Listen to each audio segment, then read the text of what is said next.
ಎರಡು ವಸ್ತುಗಳ ಮೇಲೆ ಹೆಸರು ಬಿಡುತ್ತಾ ಅಧೋಮುಖ ವಜ್ರಾಸನ. ಅಧೋಮುಖ ವಜ್ರಾಸನದಿಂದ ಷಡಂಗಾಸನ. ಒಮ್ಮೆ ಸಿಂಹಗರ್ಜನೆ. ಬಲಾಸ್ತ ಮೊಳಕ ಏನು ಮಡಚೋಣ, ಬಲಗಿವಿಯನ್ನು ನೆಲಕ್ಕೆ ತಕ್ಷಣ ಎಡಪಾದವನ್ನು ಮೇಲೆತ್ತಬೇಕು. ಎಡಪಾದ ಶ್ವಾನಾಸನ.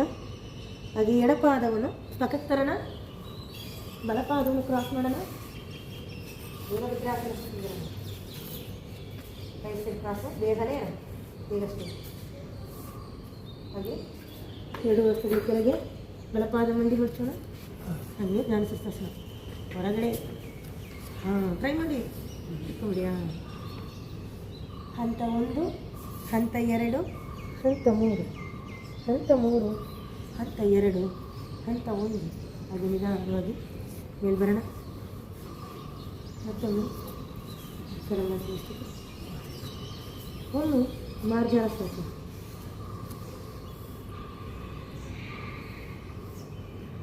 ನಿಧಾನವಾಗಿ ಎಡ ಹಸ್ತ ಮೂಲಕ ಏನು ಮಾಡ್ಸೋಣ, ಎಡಗಿವಿಯನ್ನು ತಾಕ್ಸೋಣ, ಬಲಪಾದವನ್ನು ಮೇಲಿಸೋಣ. ಬಲಪಾದ ಶ್ವಾನಾಸನ. ಹಾಗೆ ಬಲಪಾದ ಪಕ್ಕಕ್ಕರಣ, ಎಡಪಾದವನ್ನು ಕ್ರಾಸ್ ಮಾಡೋಣ. ಎಡಪಾದವನ್ನು ಕ್ರಾಸ್ ಮಾಡಿ ವೀರಭದ್ರಾಸನ ಸ್ಥಿತಿ. ಹಾಗೆ ನಿಧಾನವಾಗಿ ಎರಡು ವಸ್ತು ಕೆಳಗೆ ಎಡಮಂಡಿಯನ್ನು ಮರ್ಚೋಣ.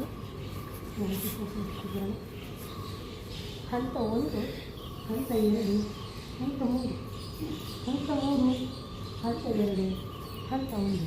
ಮೇಲುವಾದ ಪಾದವನ್ನು ಮುಚ್ಚಿಟ್ಟು ಮುಚ್ಚಿನ ಭಾಗವನ್ನು ಈಗ ತಗೊಂಡಲ್ಲ ಬಡ್ಡಕಲ ಮುಚ್ಚಿ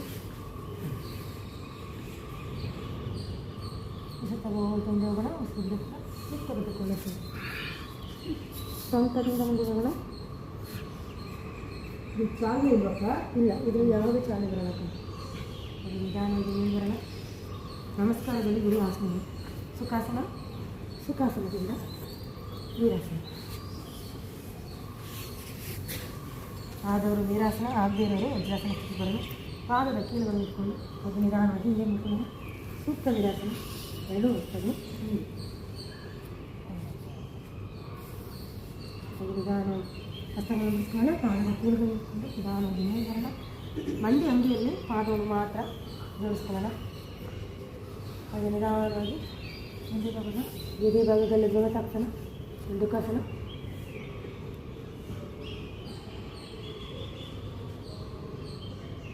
ಹಾಗೆ ನಿಧಾನವಾಗಿ ಮೇಲೆ ಬರೋಣ. ಪಾದಗಳನ್ನು ಜೋಡಿಸ್ಕೊಳ್ಳೋಣ. ಹಾಗೆ ಎರಡು ವಸ್ತುಗಳ ಮೇಲೆ ಅಕ್ಕಂದಿರು ಪಂಚಮುಖ ನಮಸ್ಕಾರ, ಅಣ್ಣಂದಿರು ಸಾಷ್ಟಾಂಗ ನಮಸ್ಕಾರ.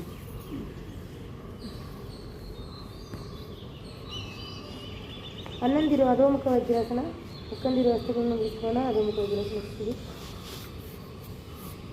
ನಿಧಾನವಾಗಿ ಮೇಲ್ಬರೋಣ. ನಿಧಾನವಾಗಿ ಹೆಸರು ಬಿಡ್ತಾ ಇದೆ ಕಲಮಿಸೋಣ. ಅಷ್ಟೊಂದು ನಮಸ್ಕಾರ ಕಳಿಸ್ತೀವಿ ನಂತರ ಆದ್ಯಂತರ ಹಿತೇದೇವಿ ತಿಳಿಸ್ಕೊಳ್ಳೋಣ.